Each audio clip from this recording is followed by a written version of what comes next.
નમસ્કાર દર્શક મિત્રો, વડોદરા ન્યૂઝ ગુજરાતી ચેનલમાં આપનું હાર્દિક સ્વાગત છે। આઈસીએસઆઈ વડોદરા ચેપ્ટર દ્વારા વડોદરાના 30 થી વધુ વિદ્યાર્થીઓ સીએસસી પરીક્ષામાં સફળ થતા તેમનું સન્માન કરવામાં આવ્યું। આઈસીએસઆઈ દ્વારા ડિસેમ્બર 2024માં આયોજિત કંપની સેક્રેટરી એટલે કે સીએસની પરીક્ષાના પરિણામો જાહેર કરવામાં આવ્યા, જેમાં વડોદરાના 30થી વધુ વિદ્યાર્થીઓ સફળ થયા છે।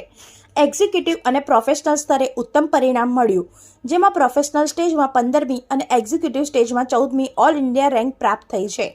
આઈસીએસઆઈ વડોદરા ચેપ્ટરના ચેરમેન સીએસ અલ્પેશભાઈ પંચાલ અને અન્ય સભ્યોએ જણાવ્યું હતું કે ભારતીય અર્થતંત્રમાં સીએસની માંગ સતત વધી રહી છે અને 2035 સુધી 1.5 લાખ લાયકાત પ્રાપ્ત સીએસની જરૂરિયાત રહેશે। ઉત્તીર્ણ થયેલા વિદ્યાર્થીઓને સન્માનિત કરવામાં આવ્યા। સાથે જ આઈસીએસઆઈ દ્વારા સીએસ બનવા ઈચ્છુક વિદ્યાર્થીઓ માટે માર્ગદર્શન અને તાલીમની માહિતી આપવામાં આવી। જેઓ જૂન 2025ની સીએસ પરીક્ષા આપવા માંગે છે તેઓ માટે રજિસ્ટ્રેશન આવતીકાલથી શરૂ કરવામાં આવશે।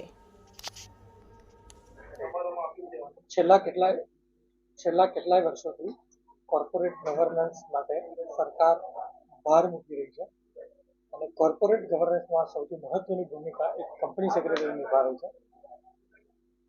આઈસીએસઆઈ institute of company secretary of India દ્વારા વર્ષમાં 2 વાર સીએસની એક્ઝામ લેવામાં આવે છે। જૂનમાં એક એક્ઝામ હોય છે અને ડિસેમ્બરમાં એક્ઝામ હોય છે। ડિસેમ્બર 2024માં જે એક્ઝામ લેવામાં આવેલી હતી એનું આજરોજ પરિણામ જાહેર કરવામાં આવ્યું છે, જેમાં 30થી વધારે કંપની સેક્રેટરી આજે વડોદરામાં પાસ થયેલ છે। આંકડાકીય માહિતી પ્રમાણે જોવા જઈએ તો સીએસ પ્રોફેશનલમાં ઓલ્ડ ગ્રુપમાં ગ્રુપ 1માં 6 વિદ્યાર્થીઓ પાસ થયેલ છે, ગ્રુપ 2માં 10 વિદ્યાર્થીઓ પાસ થયેલ છે અને બંને ગ્રુપ પાસ થયા હોય એવા 3 વિદ્યાર્થીઓ છે। જ્યારે ન્યૂ સિલેબસમાં ગ્રુપ 1માં 15 વિદ્યાર્થીઓ પાસ થયેલ છે, ગ્રુપ 2માં 8 વિદ્યાર્થીઓ પાસ થયેલ છે અને બંને ગ્રુપ પાસ થયા એવા 8 વિદ્યાર્થીઓ છે। જ્યારે એક્ઝિક્યુટિવ, જેને ઇન્ટરમીડિયેટ પણ કહી શકાય છે, ઓલ્ડ સિલેબસમાં ગ્રુપ 1માં 26 વિદ્યાર્થીઓ પાસ થયેલ છે, ગ્રુપ 2માં 28 વિદ્યાર્થી પાસ થયેલ છે અને બંને ગ્રુપમાં 4 વિદ્યાર્થીઓ પાસ થયેલ છે। ન્યૂ સિલેબસમાં ગ્રુપ 1માં 35 વિદ્યાર્થી પાસ થયેલ છે, ગ્રુપ 2માં 39 વિદ્યાર્થી પાસ થયેલ છે અને બંને ગ્રુપ પાસ થયા એવા 3 વિદ્યાર્થીઓ છે। તદુપરાંત વડોદરામાં એક એક્ઝિક્યુટિવ પ્રોગ્રામમાં નયના બંસલ વિદ્યાર્થી છે, જેમણે ઓલ ઇન્ડિયા 14 રેન્ક હાસિલ કર્યું છે અને પ્રોફેશનલમાં જીત શેઠ છે, જેને ઓલ ઇન્ડિયા 15 રેન્ક હાસિલ કર્યું છે। મારું નામ સીએસ અલ્પેશ કુમાર પંચાલ, હું વડોદરા ચેપ્ટર ઓફ ડબ્લ્યુઆરસી ઓફ આઈસીએસઆઈ નો અત્યારે ચેરમેન છું। અને વાલીઓને હું એવું કહેવા માંગીશ કે 12મા ધોરણ પછી કોઈ પણ કોમર્સ હોય, આર્ટ્સ હોય કે સાયન્સ હોય, 12મા ધોરણ પછી તમે સીએસ લઈ શકો છો। સીએસ એક સરસ કારકિર્દી છે અને સીએસ કર્યા પછી તમે કંપની અને દેશના વિકાસમાં ભાગીદાર બની શકો। Well, thank you so much, sir. The feeling was like उसको मैं डिस्क्राइब नहीं कर सकती। हाँ, मैं सीएस एग्जीक्यूटिव स्टूडेंट को मैं कुछ एडवाइस देना चाहती हूँ कि first of all take your classes regularly. आप सिर्फ लॉ को पढ़ो मत, इंटरप्रेट करना सीखो और हो सके ना तो आप बैड लॉ से पढ़ो इंस्टेड ऑफ फ्रॉम बुक्स। हाँ, मेन 2 चीज़ जो मुझे है ना हेल्पफुल थी पूरे जर्नी में, that is consistency plus sincerity. अगर आप ये दोनों साथ में लेके चलोगे ना तो you will clear your exam in first attempt.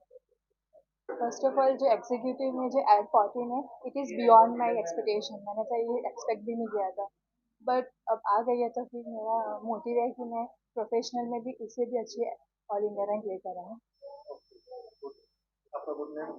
Bansal नैना।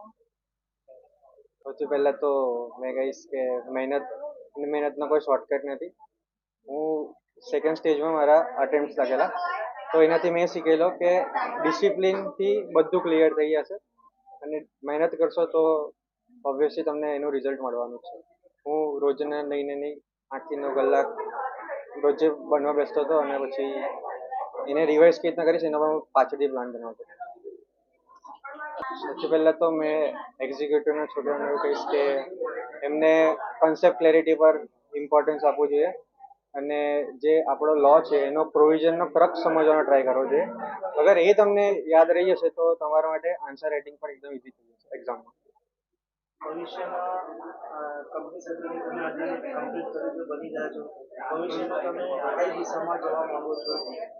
ભવિષ્યમાં ફ્યુચરમાં મેં મર્જર એન્ડ એક્વિઝિશન્સમાં મારી ફોર્ટે બનાવવાનો ટ્રાય કરીશ અને મારો એમ પણ એ છે. મારું નામ જીત રાકેશ શેઠ છે.